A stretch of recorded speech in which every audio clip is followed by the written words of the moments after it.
After coal was discovered in the east, the British colonial master, in a bid to develop the part of the east, had carved out a railway line that passed through the village to Port Harcourt.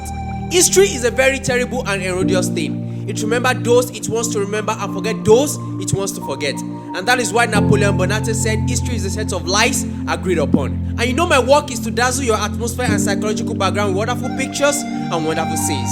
Today is about the story of a man, a well-known king, who said he would not allow railway line to pass through his village because he perceived that the motive was to carry away women of his kingdom. As an African man myself, I have to admit that these women in this narrative must be extremely beautiful women. Traditionally, African men love their women. We grew up in a society that glorifies beautiful women.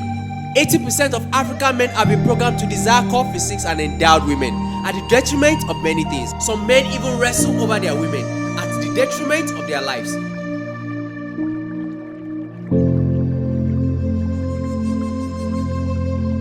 Chief Umuahia was a known king and a brave warrior, and in his time, he said he would not allow railway line to pass through his village because he feared that they came for the women of his kingdom. For the first time in old Umuahia, as the train was about to pass through the village, he decided to enforce his vow and got ready, sharpened his cutlass and went off to the railway track, stood firmly and ready to crush the train. What do you expect? The train crushed him, and that was the end. He did all of that to protect the women of his village.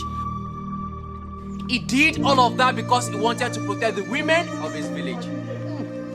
African men are the way they love to protect their women. However, the white man placed an epitaph in his image.